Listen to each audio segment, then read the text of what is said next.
देखो, हार तब होती है जब मान लिया जाए, और जीत जब होती है जब ठान लिया जाए। वो कहते हैं कि बेहतर से बेहतर की तलाश करो, मिल जाए नदी तो समंदर की तलाश करो, और टूट जाता है शीशा पत्थर की चोट से, और टूट जाए पत्थर ऐसा शीशा तलाश करो। नमस्कार प्यारे बच्चों। देखो, बहुत अच्छी अपडेट है एचटेट के उन साथियों के लिए जो लगातार प्रयासरत हैं, लगातार तैयारी में जुटे हुए हैं। पिछली बार 1 या 2 3 नंबर से जो डिस्क्वालीफाई हो गए थे, एग्जाम को क्रैक नहीं कर सके।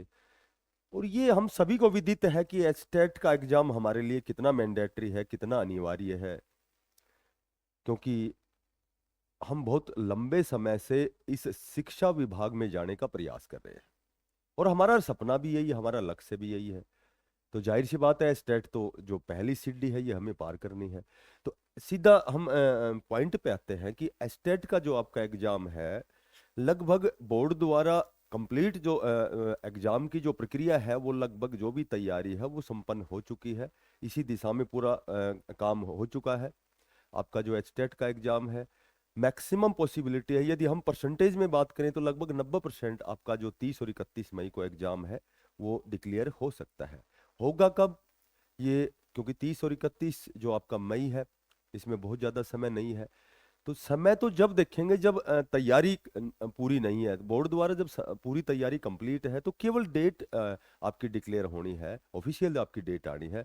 तो लगभग 2 से 3 4 दिन के अंदर अंदर आपकी जो है ये डेट निर्धारित होने की प्रबल संभावना है, मैक्सिमम पॉसिबिलिटी है, 30 और 31 मई। क्योंकि मैं लगभग बहुत सी वीडियो में मैंने आपको बताया है कि आपका एग्जाम जो है वो जुलाई के फर्स्ट वीक में होना है। उसके पीछे का जो रीजन है, उसके पीछे का, जैसे आपका जनवरी में पोस्टपोन हुआ था, उसके पीछे मेजर जो कारण था, बोर्ड के एग्जाम थे, मार्किंग थी। तो अब जो जुलाई में होने के जो मैं बार बार बताता हूँ आपको, तो इसमें चांस ज़्यादा ये है कि अभी आपके जो बीएड के जो बच्चे हैं, बीएड का एग्जाम है जून में होना है। ठीक है, तो जून में तो शायद वो एग्जाम आपका नहीं होगा।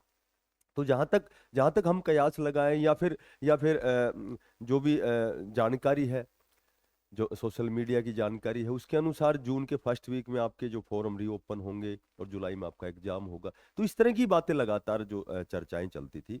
लेकिन फिलहाल जो लेटेस्ट अपडेट ये है कि 3 4 दिन में आपका जो है ऑफिशियल डेट डिक्लेयर होगी, और मेरे ख्याल से 3 से 4 दिन, 5 दिन भी हो सकते हैं।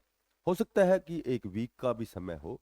जो फोरम है उसका, उसके लिए पोर्टल खोला जाएगा, और ऐसा माननीय चेयरमैन साहब ने कहा है कि भाई 2 से 3 दिन के लिए हम फॉरम रीओपन का जो पोर्टल है वो खोलेंगे। तो रीओपन यदि फॉर्म होंगे तो बहुत से ऐसे भी बच्चे हैं जिन्होंने किसी अपरिहार्य कारणों से फॉर्म अप्लाई करने में उनमें दिक्कत थी, या फिर उन्होंने अप्लाई नहीं किया। और अभी सभी को पता है कि जो ऑलरेडी कार्यरत अध्यापक गण हैं, चाहे वो एक्सपीरियंस के हों, चाहे वो ऑलरेडी लगे हुए हों, तो उनको समय दिया गया है विद इन, मेरे ख्याल से जो एक्सपीरियंस वाले हैं उनको तो मार्च 2027 तक करना है। और उनको मेरे ख्याल से जो सुप्रीम कोर्ट का 1 सितंबर 2025 को जो आदेश हुआ था, तो उनको सितंबर 2027 तक एस्टेट पास करना है। तो उनको भी एस्टेट के जो ये फॉर्म है ये भरने चाहिए, क्योंकि क्योंकि चूंकि ये मामला संज्ञान में भी है, थोड़ा सा पुनर्विचार याचिका भी दायर हुई है, उसके लिए भी टाइम दिया गया है। तो एस्टेट के फॉर्म तो उनको भी भरने चाहिए। देखो, सुप्रीम कोर्ट का जो आदेश होता है, वो हमें ये नहीं समझना चाहिए कि ये कैंसिल होगा, तो इस तरह की उलूल जुलूल बातों पे ध्यान नहीं देना चाहिए। एक शिक्षक तो लगातार पूरी जिंदगी जो है, निरंतर सीखना तो एक निरंतर प्रक्रिया है, तो पूरी जिंदगी कुछ न कुछ सीखता रहता है। तो आपका एस्टेट जो है, आपका जो एस्टेट का जो एग्जाम है, वो आप लगभग परसेंटेज में बात करें तो 90% मान सकते हो कि आपका 30 और 31 मई को है। और आपके फोरम जो है श्योर एंड सर्टेन रीओपन होंगे, ऐसा मैंने हर वीडियो में आपको पहले ही बताया है। अब बात करें कि रेस्ट ऑफ हरियाणा जेबीटी की, रियली ये भी मैं आपको बताता हूं कि श्योर एंड सर्टेन आपकी ये भर्ती आएगी। और जहां तक कयास लगाएं तो 4000 प्लस पदों पर आपकी भर्ती आएगी, और सुनने में तो 5 6 हजार पदों पर भी सुनने में मिलता है। लेकिन हम कम से कम भी लगाएं तो हमें तो मात्र एक सीट चाहिए, 4000 के लगभग आपकी जो ये भर्ती आएगी। और इस एचटेट के जब परिणाम घोषित होगा उसके उपरांत उसके बाद में आपकी जो ये भर्ती आने की प्रबल संभावना है, क्योंकि क्योंकि रेस्ट ऑफ हरियाणा जेबीटी की जो भर्ती है 13 से 14 साल से नहीं हुई है। तो आप समझ सकते हैं कि भर्ती तो आनी है।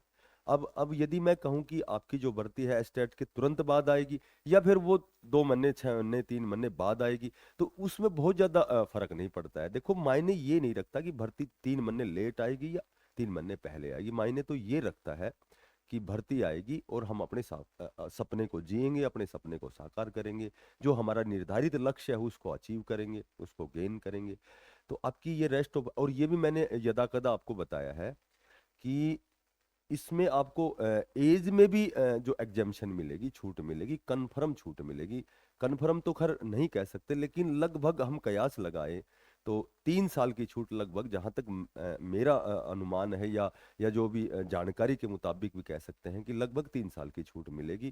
तो क्योंकि जब 14 साल से भर्ती नहीं हुई तो जाहिर सी बात है जो जो भी साथी हैं वो ओवर एज तो हो ही गए, 42 प्लस हो गई जो जर्नल के कैंडिडेट हैं। तो 42 प्लस होने के बाद में उन्होंने वो सारी जो कोर्ट की प्रक्रिया है वो सारी मैंने पिछली वीडियो में आपको बता दिया था। तो आपकी भर्ती भी आएगी और एस्टेट का एग्जाम आप तैयारी 30 और 31 मई सोचकर ही करें, ठीक है।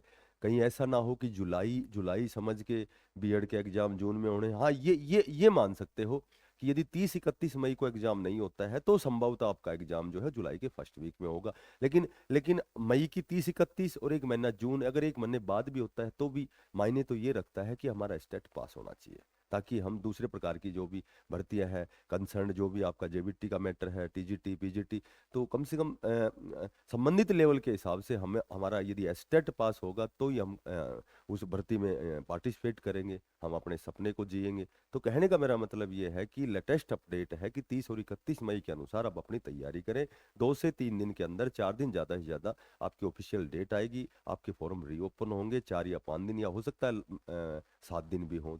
तो वो तो उसमें आगे की प्रक्रिया है कि कितना दिन का आपको समय मिलता है, लेकिन रीओपन फॉर्म आपकी, अपने डॉक्यूमेंट्स तैयार रखें, फॉर्म श्योर एंड सर्टेन भरना। जो लगे हुए अध्यापक गण हैं उनसे भी मेरा निवेदन है कि फॉर्म जरूर भरना। देखो, कोर्ट का आदेश है, तो विद इन 2027 तक 2 साल का जो आदेश था, तो हमें कितना अवसर मिलता है। स्टेट का 2 साल के एक ही एग्जाम होता है, ठीक है। तो इसी इसी स्टेट के एग्जाम में आपको अवसर मिलेगा, उसके बाद ज़्यादा ज़्यादा एक एग्जाम में और अवसर मिलेगा जो आपका नवंबर दिसंबर जनवरी में होने वाला है 2026 का। तो कहने का मेरा मतलब ये है कि बिल्कुल मन करके प्रयास करें, और 30 और 31 मई जान, ऐसे ऐसे भी बहुत से ब्रिलियंट बच्चे हैं जो ये कहेंगे कि आपने जुलाई का समय दिया था, आपने तो 31 30 31 में। तो ये हमारे कहने से कुछ नहीं होता है। जैसी भी जानकारियां होती हैं जनसंचार के माध्यम से, जैसी भी हमें जानकारियां मुहैया होती है, जैसी भी जानकारियां मिलती हैं, उस हिसाब से हम आप तक ये जो जानकारी है ये संप्रेषित करते हैं, ठीक है। तो लास्ट में यही कहूंगा कि मायने ये नहीं रखता कि एग्जाम हमारा एक महीने बाद है, एक महीने पहले। मायने ये रखता है कि एग्जाम हमें पास करना है, और अपना प्रयास और बढ़ाएं, तैयारी और अच्छी करें, ताकि हम जिस उद्देश्य के लिए हम तैयारी कर रहे हैं, अपना समय जाया कर रहे हैं, कम से कम वो जो टारगेट है हम अचीव करें, उसको गेन करें, उसे प्राप्त करें। तो वो कहते हैं कि मंजिलें उन्हें मिलती है जिनमें जान होती है, मंजिलें तो उन्हें मिलती है जिनमें जान होती है, और पंखों से कुछ नहीं होता, हौसलों से उड़ान होती है। फिर मिलते हैं किसी नई अपडेट के साथ।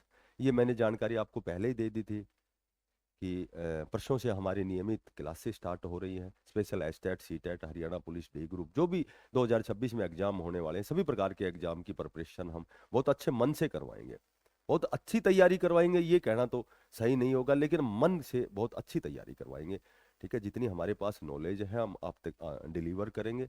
तो फिर मिलते हैं। यदि वीडियो अच्छी लगे तो साथियों से निवेदन है, विनम्र निवेदन है कि अप्रिशिएट करें, बिना पैसे का सब्सक्राइब करें। फिर मिलते हैं किसी नई अपडेट के साथ, तब तक के लिए बेस्ट ऑफ लक, सभी को धन्यवाद, राम राम।